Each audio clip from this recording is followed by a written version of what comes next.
because in this conversation, I not only want to dive into, options for people to get on a plane, let's say with 100,000 in purchasing power, where if you had, let's just say gold coins or gold bars, you might have to disclose that, but maybe with jewelry, Oh, you yeah. might not.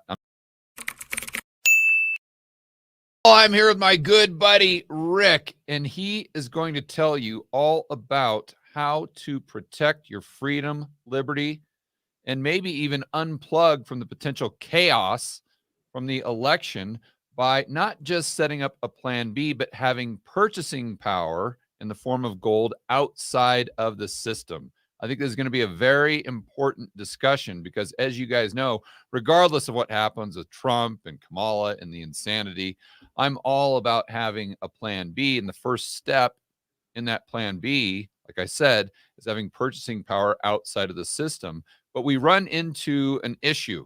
It's how do you get X amount of purchasing power? Let's say it's a lot outside of the US or Canada or Australia to take it to your plan B to actually support yourself. I mean, so many people have fallen that exact same path. Yeah. And now where so the punchline here is you make custom gold jewelry. I do. But what's really interesting is it's not just custom gold jewelry. I think maybe what's even more fascinating about it is who your big customers are. Because in this conversation, I not only want to dive into, options for people to get on a plane, let's say with 100,000 in purchasing power, where if you had, let's just say gold coins or gold bars, you might have to disclose that, but maybe with jewelry, Oh, you yeah. might not. I'm not saying, break the law or do anything in the gray zone or something, but it's Never. just give people ideas. But your number one customers, correct me if I'm wrong, are not Americans. They're actually Chinese and Japanese, which gives us a lot of insights as to other things that we talk about on this channel in terms of macro, what's going on with the Chinese economy. So Yeah. kind of fill in the story as to how you started creating this gold jewelry, how it became popular, and then how you got to the point where now all of a sudden you're doing these big shows in Japan where you've got quite literally hundreds of Chinese high net worth Chinese customers flying in from China to buy like a gold ring the size of my fist or something. It's interesting because I work in multiple metals, gold being one of them. But I noticed, so I don't know if you remember when Obama put sanctions on Russia, right? And this was obviously during his presidency.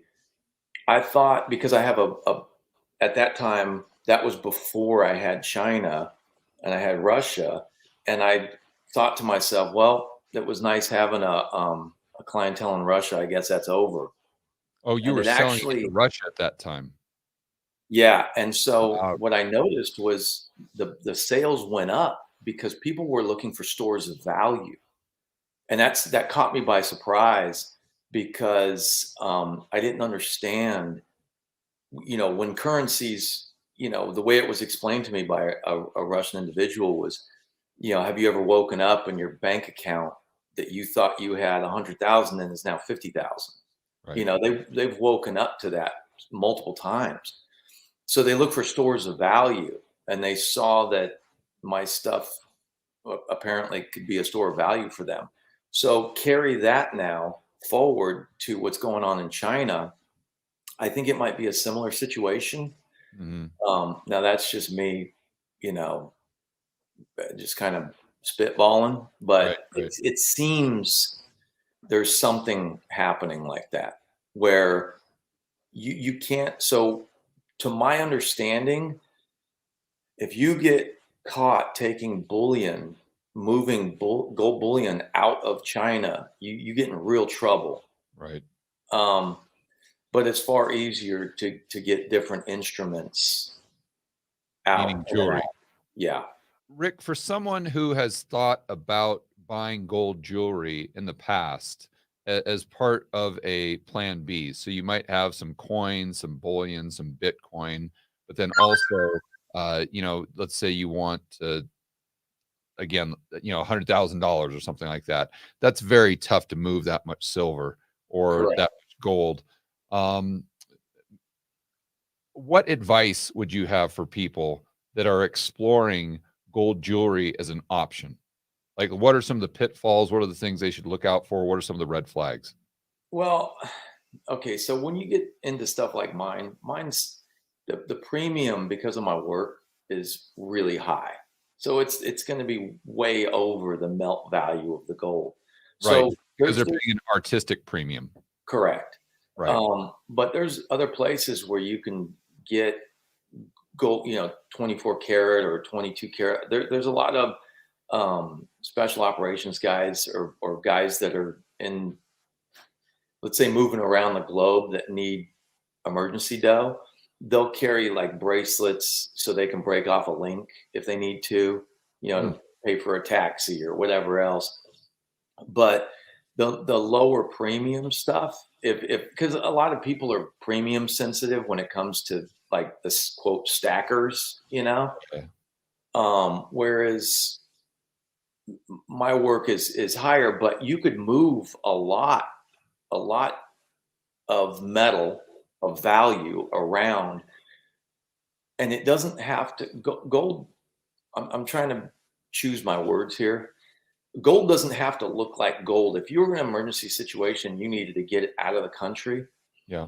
There's a lot of documented stories about um, people in war torn countries moving large amounts by making it look like something else. It like spray painting or painting things Mm, to look like just regular beads or granted it's heavy, but yeah. it doesn't, you could, you know, uh, I never thought about that, just you spray know, painting it. Yeah. oh, there's in World War II, there's tons of that. There's a lot of that stuff going on that just make it, and you're wearing, you know, if you're a refugee and looking like a refugee, you might have something that looks like a rosary, but that rosary, it it might be solid gold. You just don't know it because unless you felt it, Mhm. you know. I mean, there was a case just this year.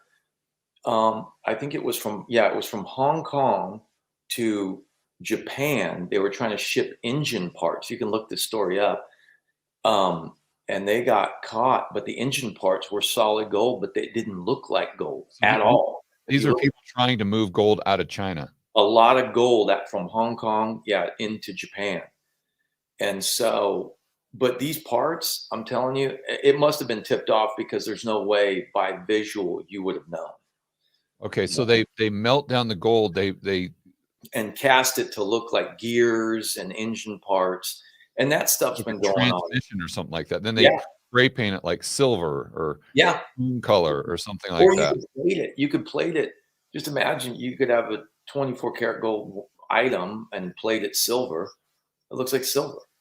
Right. It just And again, looks. we're not saying you guys should do this, but this is just giving Um, you ideas of what they're doing right now in China. yeah, And and also, I think it's a warning and a red flag as to what we may see in the United States. And, you fast forward 4 years, 8 years, 12 years, and you might not have the legal right to take your purchasing power out, your gold, what have you. So it's time to start thinking about these things now, not correct, after the fact. correct. You don't want to find yourself in a position where you're having to do what the Chinese are doing and having to melt down your gold and make it look like a gear for a transmission just to be able to leave the United States with some of your purchasing power so you can feed yourself and your family. I mean, look at the Yeah, truckers. That is just an absolute perfect example of absolutely. what can happen in a quote unquote free country, um, in maybe the very Well, near future. that was kind of the warning sign, the shot over the bow for me for crypto too was how they locked people's crypto accounts. That crypto was, there's big battles back and forth about crypto. I believe in crypto, but I don't believe that it's as private as people once thought it was. And Yeah, the trucker rally really showed that because they tracked all those people down, all those crypto accounts and froze them. yeah. And that's, you really have to think about, footprints and fingerprint, and just how exposed you are. Yeah, there's pros and cons with everything. I mean, Correct. obviously the pro with something like Bitcoin is you can keep a limitless amount of money or Yeah. purchasing power in your back pocket, thumb, Correct. whatever. Uh, with gold, you can't do that. But the Correct. benefit to gold is there is truly, truly zero counterparty risk, other than just someone stealing Yes. it from you or something. But there's if you've got that gold in your hand, or if you've got that giant skull on your finger, you know, Yeah. Well, anywhere in the world, gold is gold, and gold has been, it's been currency for thousands of years. yeah, So you yeah. really, it is. That's There's why I think you have to have a like a 3 or 4 pronged approach to this. absolutely It can't just be, "Oh, I'm gonna do everything in gold," or, "I'm gonna do everything in correct. silver," or everything in Bitcoin. Correct. You gotta have some diversity out there if your main goal is all about maintaining your freedom and liberty. Well, it was the old saying, "Don't put all your eggs in one basket." I Yeah. mean, here we go, same thing. You Yeah. know, But I think what makes gold and Bitcoin really something that people have to take a look at if they're concerned about freedom and liberty and Plan B is that it's transportable. And you absolutely. can create like this is, to say this is 3 grand, or let's say with a haircut, I could get 2,500 bucks. Yeah. Okay. This is very, very small. So Yeah. you could have a stack of these things, which is what Mike had. Mike had them in like A a tube. cylinder. Yeah. Yeah. Yeah. Like a tube. And, he probably had, I don't know, 50, 60 grand in this little tube That's of right. purchasing power that you could literally just throw in your pocket. That's why I think it's so important to consider this in Absolutely. your approach, but understanding that there's pros and cons, and understanding that you need to do that homework and set up that system, that network of individuals in advance, that you That's can't right. just assume that that's going to bring you $2,500 of purchasing power without doing homework to begin with. That's Absolutely. real. Absolutely. And there's a reason that Federal Reserve banks all over the world are stashing that stuff right there. Yeah, that's counterparty risk. And I don't really worry about currency crisis in the United States. People that watch my videos understand my view on the dollar and whatnot. And I don't really worry about capital controls in the United States, broadly speaking. But Yeah. what I am very, very concerned with is targeted capital controls, if you That's will. correct. So, as an example, Rick, we saw what you posted online last week, or we saw what you posted during the cerveza sickness on how That's you right. didn't like masks. And Right. we don't want you spreading misinformation and disinformation. So what Yeah. we decided to do is freeze your bank account, because we consider you someone that is a domestic terrorist, or That's right. someone that is spreading this information that is quote unquote dangerous to the general public.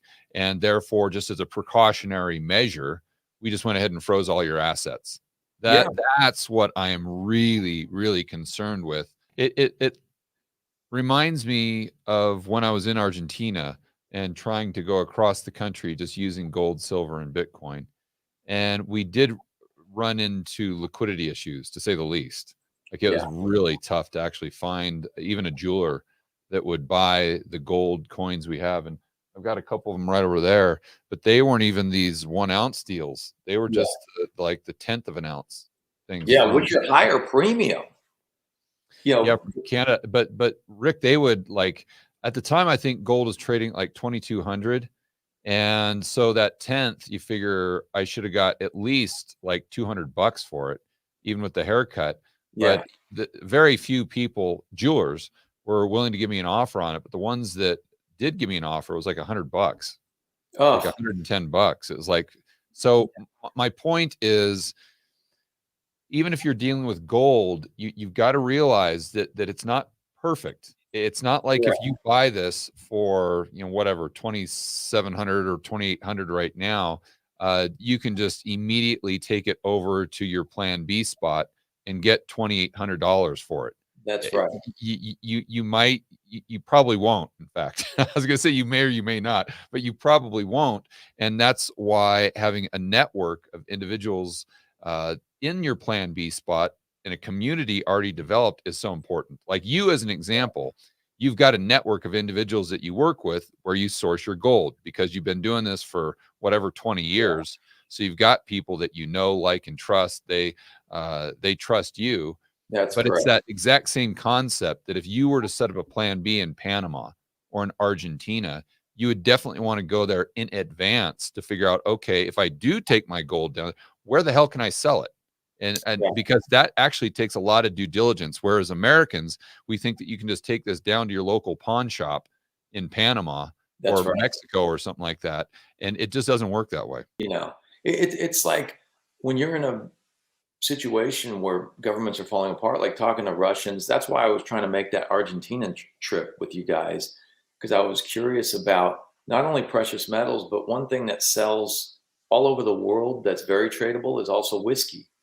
So Mm. believe it or not, like people will tell you that went through collapse in Russia and other places, they're like, man, a bottle of whiskey, that's real, that's real value right there. Yeah, yeah. So there might be a situation where somebody will take a bottle of whiskey over an ounce of gold, you Well, know? you know what they really wanted, or Josh brought this to my attention when we were doing one of the live streams. We had just left a jeweler. I think it was one of the jewelers that was actually we were actually able to sell to.